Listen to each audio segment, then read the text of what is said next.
Hi, welcome to class. We're the only two right now, but the other ones will show up eventually, right?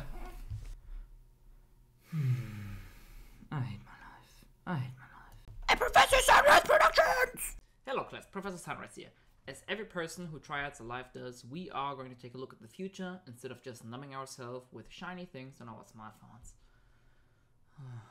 So, today we're going to take a look at the potential future best archetype of the game, Splites. Splites will release in the Power of Elements, which is scheduled to release at the 5th of August this year, so we still have plenty of time for its release, though we will not procrastinate like we always do. So in today's video we are going to take a look at what the archetype does, what its potential best engines to splash with are, and most importantly some basic combos and the deck's weakness and its potential counters. Splite is a level 2/rank 2 focused archetype, so you can probably tell what it's going to be played with.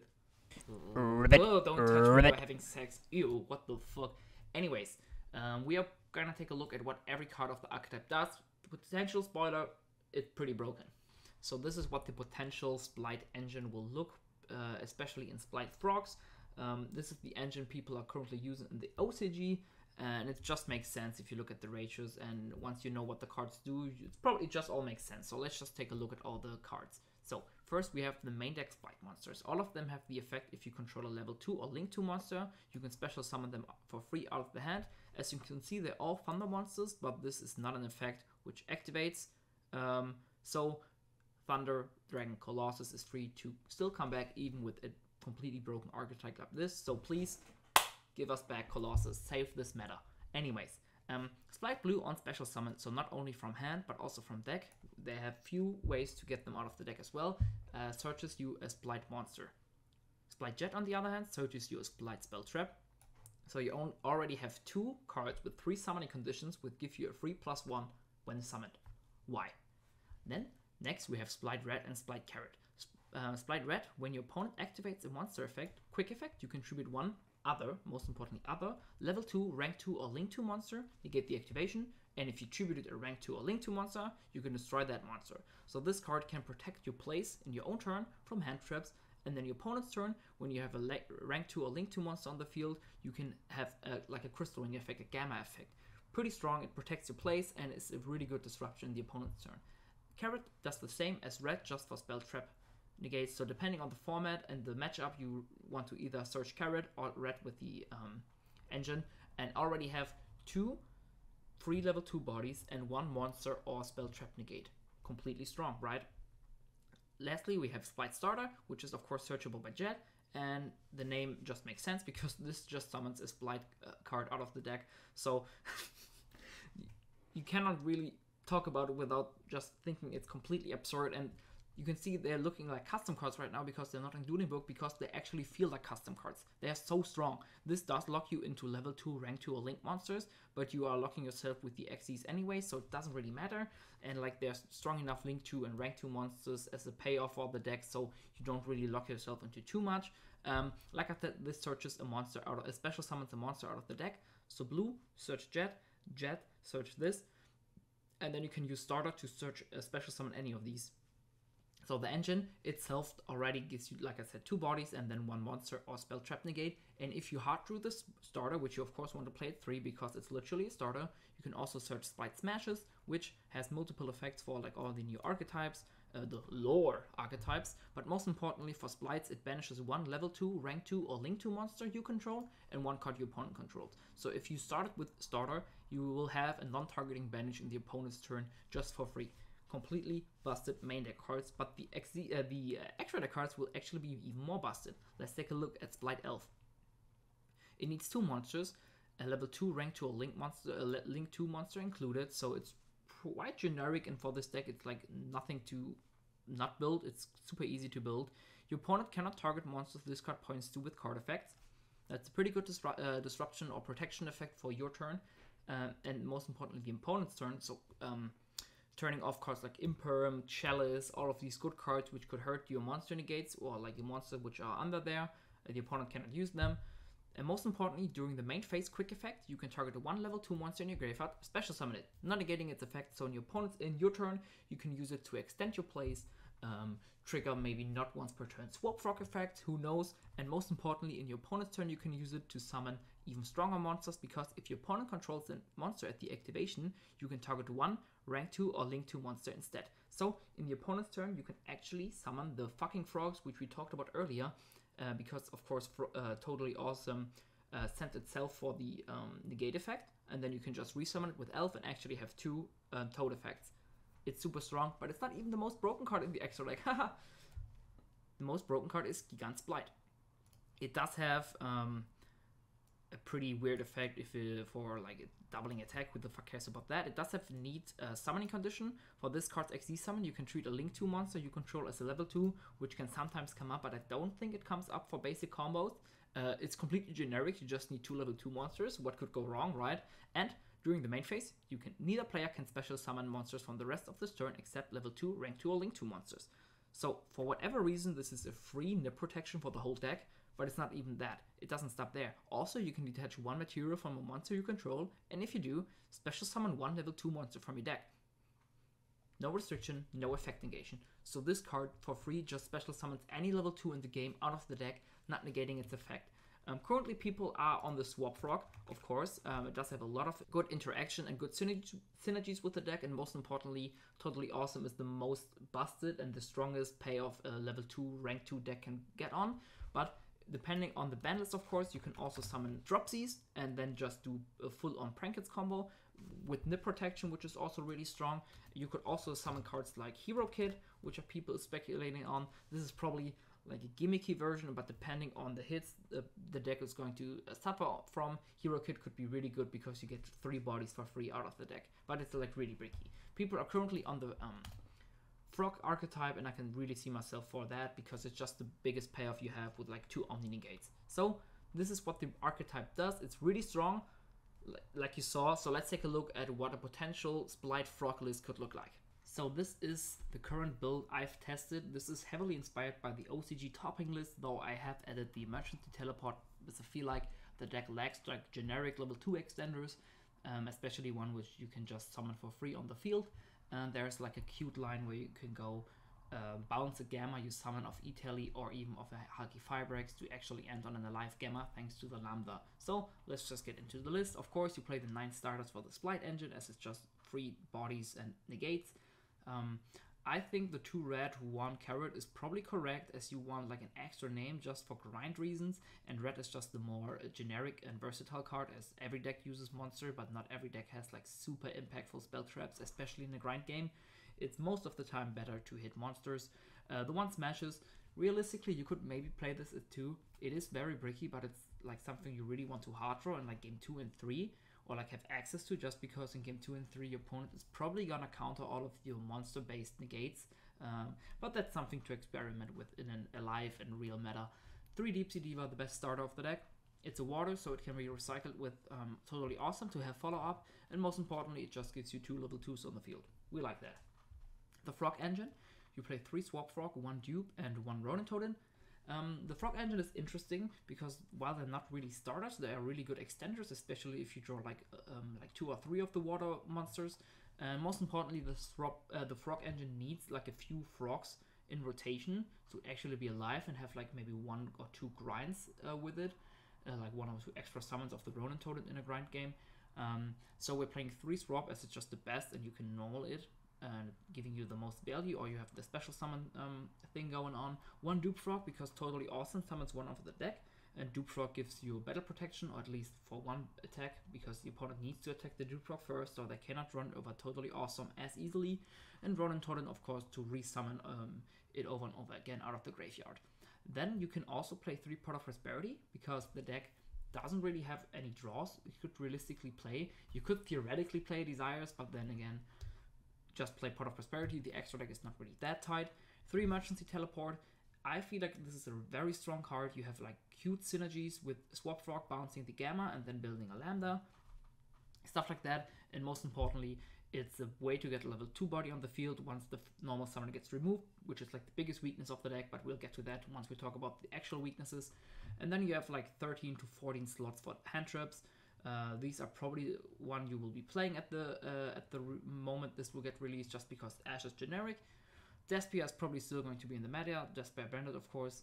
Ogre is really good against this deck, and Gamma is really good against this deck, and also really good in this deck itself. For the extra deck, we have 2 Elf, 2 Gigantic, you probably don't need more than those, 2 Toad. In the OCG, this is at 1, so 2 Toads should probably be fine. A Rank Tool Toolbox, Soul Sweeper is targeting banish for monsters, not a quick effect sadly. Sky Cavalier Centauria, yeah. Bounces non-targeting at the end of damage step, so you can get rid of Dragoon and Enforcer pretty easily. Cat Shark cannot be destroyed by battle, so you can make down a Zeus with it.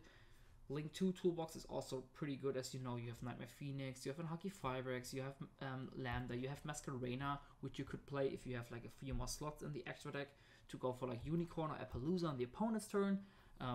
All of these tools are really good, and as you know, the Link 2 Toolbox is really good, and you won't have problem filling out the extra deck with the strongest card. So this is a quick overview of the deck. This is by no end the be-all end-all deck list. You should definitely test with it, but I've really liked the E-Tally package with the Gammas. It gives you like some really nice versatility and some nice plays through hand traps and disruptions. So let's get into a few combo lines. So here we are in the combo tutorial. We will be starting out with just one normal summon of Deep Sea Diva, which is already a lot of value. Like I said, it's a double toad, and I'm gonna show you how. So normal summon Diva, effect Diva, summoning 1 Diva out of the deck. Overlay those 2 for Gigantic Splight. Effect Gigantic, detach 1, not for cost, the opponent cannot nip us anymore. Summon a Swap Frog. Effect Swap Frog will be sending a Ronin Toad in. Now we will be linking those 2 into a Splite Elf. Use its effect, quick effect, you can target 1 level 2 monster in your graveyard, special summon it. Summon the frog. It doesn't miss timing here, so we can use its effect. It's also really cool. It doesn't link any time in the combo, so not from Splite or from Gigantic or from Elf, so that's really cool. Then we can use the Ronin Totem, banish the 1 Swap Frog, summoning itself, and then we overlay these bad boys into a totally awesome. Pass turn.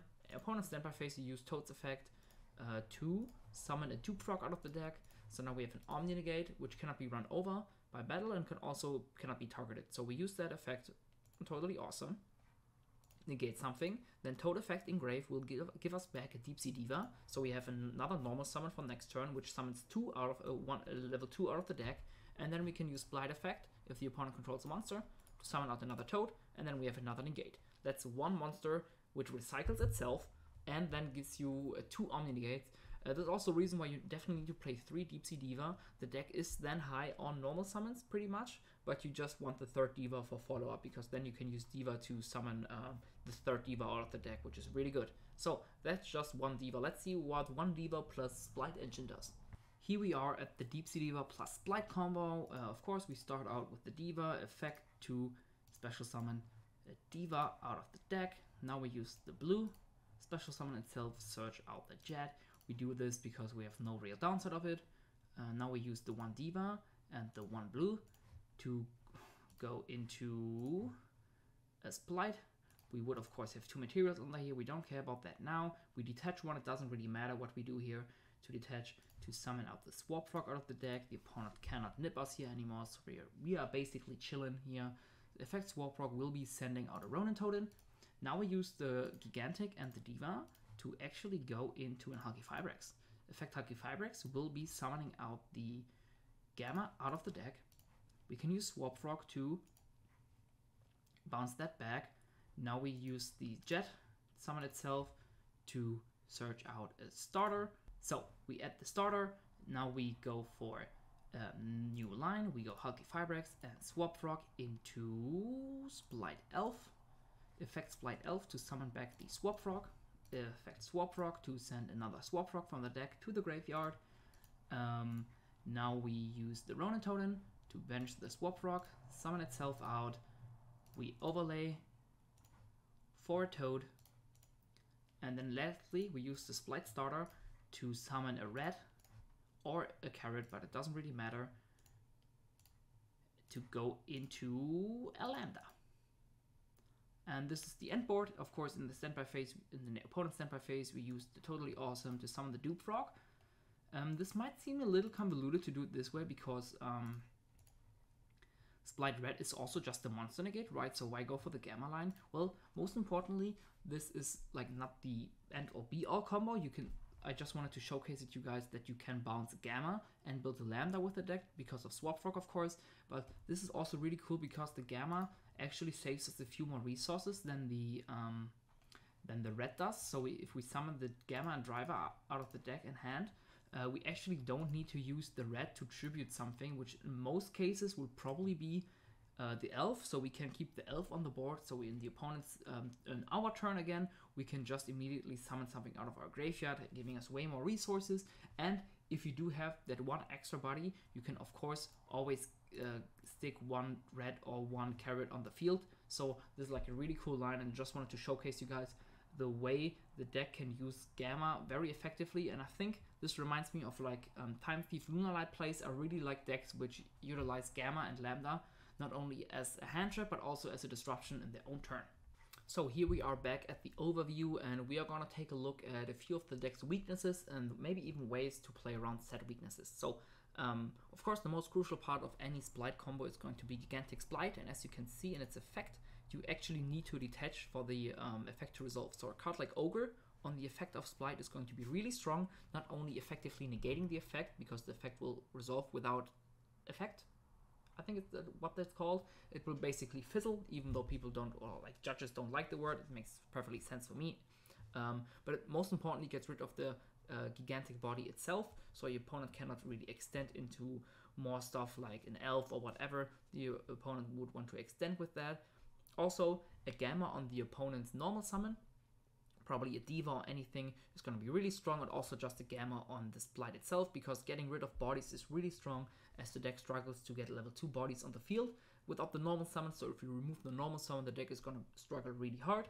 Though people could, of course, adapt to it by playing an E-Tele, for example, which is probably the best way to get a level 2 body on the field. And if Splite will be meta, which it looks like it's going to be, people will probably play a Gamma against it just because it's so good against it. And with Gamma already in the deck, you have a very easy target to summon with E-Tele, just giving you a level 2 body on the field. So I could definitely see myself just playing an E-Tele in it, because they are going to play Gamma anyways to counter other Splite decks. You also have cards like Cult by the Grave, which will hit a toad in the opponent's graveyard, which could definitely help. It's also just overall a really strong card.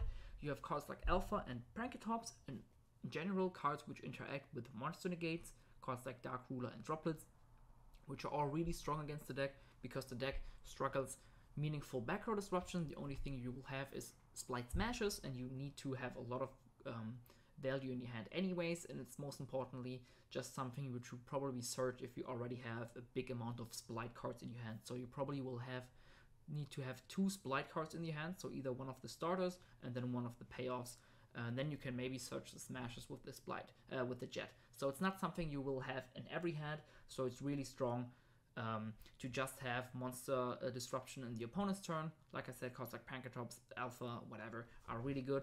And less importantly, anything which interacts level manipulation.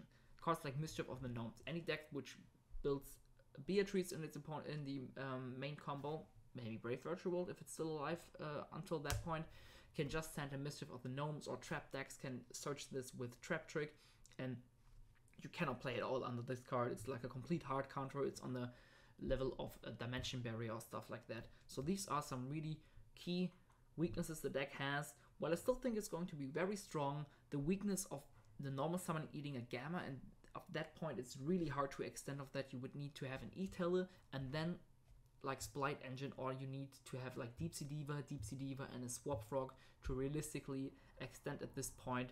The deck is really strong. It's somewhat fragile. It plays a shit ton of hand traps, but it's going to struggle going second just because it's so bad against monster removal. So I hope you guys enjoyed this overview of Splite. I hope you could learn something from that. It's definitely an archetype to watch out for. It could completely warp the meta, but it's probably not the Zodiac 2.0 people are hyping it up to, just because it doesn't have any true one-card combo apart from Deep Sea Diva. So you guys are dismissed. Class is out. Professor Sunreis out. Peace.